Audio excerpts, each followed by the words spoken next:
ಇದು ವೀರನ ಕಥೆ. ನಮ್ಮ ತಂಡದ ಮುಖ್ಯಸ್ಥ. ಅವರು ಹಸಿರು ಕಣಿವೆಗಳಲ್ಲಿ ಮತ್ತು ತಂಪಾದ ಗುಹೆಗಳಲ್ಲಿ ವಾಸಿಸುತ್ತಿದ್ದರು. ಪ್ರತಿದಿನ ಬೆಳಿಗ್ಗೆ ವೀರನು ಗುಡ್ಡದ ಮೇಲೆ ನಿಲ್ಲುತ್ತಾನೆ. ತಂಡವನ್ನು ನೋಡುತ್ತಾನೆ. ಚಿಕ್ಕ ಪಪ್ಪಿ ಚಿಕ್ಕ ದೂರದಿಂದ ನೋಡುತ್ತಿತ್ತು. ಅವನು ಕಲಿಯಲು ಬಯಸಿದ್ದ. ಹುಲಿ, ಎರಡನೇ ನಾಯಕ, ತನ್ನ ಬಲಿಷ್ಠ ನೆರಳಿನಲ್ಲಿ ವೀರನನ್ನು ಸೇರುತ್ತಾನೆ. ಅವರು ದಿನದ ಯೋಜನೆಗಳನ್ನು ಮತ್ತು ಬೇಟೆಯ ಮಾರ್ಗಗಳನ್ನು ಚರ್ಚಿಸುತ್ತಾರೆ. ವೀರನ ಮೊದಲ ಆಜ್ಞೆ: ಇಂದು ನಾವು ಪೂರ್ವಕ್ಕೆ ಬೇಟೆಯಾಡಲು ಹೋಗುತ್ತೇವೆ. ಚಿಕ್ಕನು ಓಡಿಬಂದು ಧೈರ್ಯವಾಗಿ ಕೇಳಿದ, ನಾನು ಸಹ ಬರಬಹುದೇ ವೀರ? ವೀರನು ಸೌಮ್ಯವಾಗಿ ನಕ್ಕನು. ನೀನು ಚಿಕ್ಕವನು, ಚಿಕ್ಕ. ನೀನು ಮೊದಲು ಕಲಿಯಬೇಕು. ಹುಲಿ ಚಿಕ್ಕ ಮತ್ತು ಇತರ ಕಿರಿಯರಿಗೆ ಪಾಠ ಹೇಳಲು ಉಳಿದ. ವೀರನು ಬೇಟೆಗಾರರೊಂದಿಗೆ ಸದ್ದಿಲ್ಲದೆ ಎಚ್ಚರಿಕೆಯಿಂದ ಹೊರಟನು. ಹಿಂದಿರುಗಿ ಹುಲಿ ಚಿಕ್ಕನಿಗೆ ನೆಲದ ಮೇಲೆ ಸರಿಯಾಗಿ ಹೆಜ್ಜೆ ಹಾಕಲು ಕಲಿಸಿತು.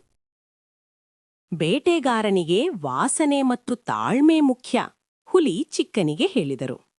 ಚಿಕ್ಕ ಪ್ರಯತ್ನಿಸಿದ, ಆದರೆ ಅವನ ಕಾಲುಗಳು ಇನ್ನೂ ಸ್ವಲ್ಪ ಅವಸರಾದವು ಮತ್ತು ಗದ್ದಲ ಮಾಡುತ್ತಿದ್ದವು. ಹುಲಿ ತಾಳ್ಮೆಯಿಂದ ಅವನ ತಪ್ಪುಗಳನ್ನು ಸರಿಪಡಿಸಿದ, ಮೃದುತ್ವದಿಂದ ತೋರಿಸಿದ. ಏತನ ಮಧ್ಯೆ ವೀರನು ಬಹಳ ಜಾಗರೂಕತೆಯಿಂದ ಹಿಂಬಾಲಿಸುತ್ತಿದ್ದ ಮತ್ತು ನೋಡುತ್ತಿದ್ದ. ಅವರು ಬೇಟೆಯನ್ನು ಬೆನ್ನಟ್ಟುವಾಗ ದೊಡ್ಡ ಮತ್ತು ಆಳವಾದ ನದಿಯ ಬಳಿಗೆ ಬಂದರು. ವೀರನು ಶಕ್ತಿಯ ಬದಲು ನದಿಯನ್ನು ದಾಟಲು ಸುರಕ್ಷಿತ ಮಾರ್ಗವನ್ನು ಹುಡುಕಿದ. ಅವನು ದೊಡ್ಡ ಬಂಡೆಗಳ ನಡುವೆ ಕಿರಿದಾದ ಕಲ್ಲಿನ ಸೇತುವೆಯನ್ನು ಕಂಡುಕೊಂಡ. ವೀರನು ಮೊದಲು ದಾಟಿ ನಂತರ ಇತರರಿಗೆ ಅನುಸರಿಸಲು ಸಂಕೇತ ನೀಡಿದ. ಅಲ್ಪ ಸಮಯದ ನಂತರ ಅವರ ನಾಯಕತ್ವದಲ್ಲಿ ಅವರು ಯಶಸ್ವಿಯಾಗಿ ಬೇಟೆಯನ್ನು ಹಿಡಿದರು. ಹಿಂದಿರುಗಿ ಚಿಕ್ಕ ಮತ್ತು ಹುಲಿ ತರಬೇತಿಯಿಂದ ಸಂತೋಷವಾಗಿದ್ದರು, ಆದರೆ ದಣಿದಿದ್ದರು. ಹುಲಿ ನುಡಿದರು, ಒಬ್ಬ ನಾಯಕನಾಗಲು ತಾಕತ್ತು ಮಾತ್ರವಲ್ಲ, ಮನಸ್ಸು ಕೂಡ ಬೇಕು.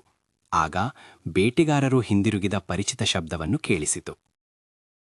ಇಡೀ ತಂಡವು ವೀರನನ್ನು ಮತ್ತು ದೊಡ್ಡ ಬೇಟೆಯನ್ನು ಸಂತೋಷದಿಂದ ಸ್ವಾಗತಿಸಿತು. ವೀರನು ತಾನು ಬೇಟೆಯಾಡಿದ ಆಹಾರವನ್ನು ಎಲ್ಲರಿಗೂ ಸಮಾನವಾಗಿ ಹಂಚಿದ. ತಾನು ಚಿಕ್ಕವನಾಗಿದ್ದರೂ ಚಿಕ್ಕನಿಗೆ ಅತ್ಯುತ್ತಮ ಭಾಗ ಸಿಕ್ಕಿತು. ಚಿಕ್ಕ ಅರ್ಥ ಮಾಡಿಕೊಂಡ, ನಿಜವಾದ ನಾಯಕನು ಎಲ್ಲರನ್ನೂ ರಕ್ಷಿಸುತ್ತಾನೆ ಮತ್ತು ಪೋಷಿಸುತ್ತಾನೆ. ಆ ರಾತ್ರಿ ಇಡೀ ತಂಡ ಮಲಗಿದಾಗ ವೀರನು ಗುಹೆಯ ಮುಂದೆ ಕಾವಲು ನಿಂತಿದ್ದ. ತಂಡವು ಸುರಕ್ಷಿತವಾಗಿತ್ತು. ವೀರನು ನಿಜವಾದ